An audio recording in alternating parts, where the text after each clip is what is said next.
Bonjour à vous, bienvenue dans cette vidéo qui s'intitule les deux raisons qui expliquent l'échec des Occidentaux en Afghanistan.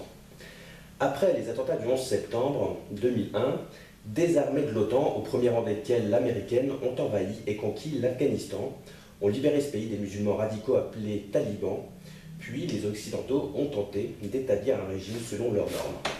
Mais, soutenus par une bonne majorité de la population, les talibans, bien que défaits, se sont reconstitués et bien que combattus pendant des années par les Occidentaux, les talibans ont fini par l'emporter, les Occidentaux ne voyant pas comment défaire un ennemi, pourtant militairement inférieur, mais qui s'est reconstitué sans cesse grâce au soutien dont ils bénéficiaient et qui contrastait avec le peu de support de la part des Afghans pour le projet occidental. Après avoir négocié un cessez-le-feu, les Occidentaux sont partis emmenant des Afghans soucieux d'émigrer et présentés comme réfugiés. Alors, beaucoup de raisons ont été invoquées pour expliquer cet échec, d'autant plus flagrant que les armées occidentales sont pourtant largement meilleures. Les raisons avancées dans les médias sont tributaires du politiquement correct ou se focalisent sur des détails secondaires. Non seulement ce ne sont pas les bonnes raisons qui ont été évoquées, mais en plus, celles-ci n'ayant pas été dites, nous ne réussirions toujours pas aujourd'hui, car le bon constat n'a toujours pas été effectué, et c'est donc la raison pour laquelle je souhaite réaliser cette vidéo. La première raison est que les Occidentaux ont considéré l'islamisme des talibans comme n'ayant rien à voir avec l'islam, qu'ils se complaisaient à tenir pour une religion foncièrement bonne, et ils ont donc cru qu'une fois débarrassés des talibans, tout rentrerait dans l'ordre. Or, l'islamisme des talibans n'était jamais qu'une conséquence de l'intolérance inhérente aux sociétés musulmanes, le Daesh outside n'étant jamais que le reflet du Daesh inside. Au final, l'Afghanistan fut débarrassé des talibans, mais pas de la source de ceux-ci. Et les talibans purent donc logiquement revenir sur le devant de la scène jusqu'à ce que les Américains se décident à jeter l'éponge et à partir.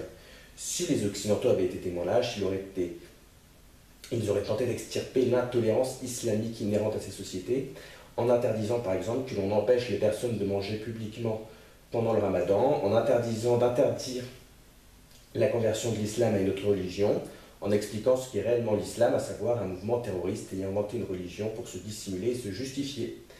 Les Occidentaux auraient responsabilisé les Afghans en se responsabilisant d'ailleurs eux-mêmes, et les Afghans auraient pu construire un pays crédible plutôt que de chercher à le fuir, déplorant le risque du terrorisme tout en disant « la paix et la bénédiction sont sur lui » à propos de Mahomet, le plus célèbre des terroristes de l'histoire.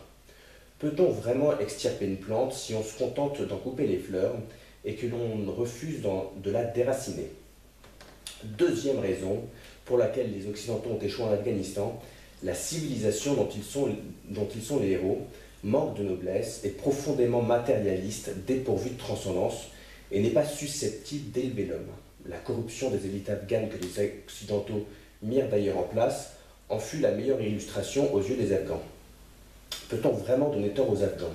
Ont-ils plus de chances de finir avec une puce électronique avec Macron ou avec les talibans? Quand on voit le niveau de dégénérescence légale imposé par les sociétés occidentales, on peut considérer le choix des talibans comme un choix, on peut presque considérer le choix des talibans comme un choix sain, malgré le caractère évidemment criminel de ceux-ci. Un choix sain, évidemment, en comparaison avec le choix des sociétés occidentales. Il serait par ailleurs naïf de considérer, comme Fabrice Balanche dans le journal Le Figaro, que c'est la géographie particulière du pays avec ses nombreuses vallées qui explique l'échec des Occidentaux. En effet, il y a 2300 ans, Alexandre le Grand a conquis l'Afghanistan, alors appelé Bactriane, et il y a fondé les deuxième et troisième villes du pays, Kandahar et Hérat. Et malgré sa géographie qui est la même qu'aujourd'hui, l'Afghanistan est resté un pays de culture grecque pendant des siècles. Les premières représentations de Bouddha sont d'ailleurs de style grec. La phalange d'Alexandre avait beau être la meilleure armée du monde à l'époque, il y avait moins de différences technologiques entre la phalange et ses ennemis qu'entre les talibans armés de Kalachnikov et de lance-roquettes et les Américains possédant des drones, des satellites et des avions à réaction. L'avantage d'Alexandre est d'avoir été élève du philosophe Aristote, lui-même élève de Platon, bref d'avoir eu un projet civilisationnel crédible, contrairement aux Américains. Les deux raisons sont d'ailleurs intimement liées. La complaisance vis-à-vis de l'islam est un trait caractéristique des sociétés matérialistes, dont l'expression la plus flagrante est ce que l'on appelle l'islamo-gauchisme.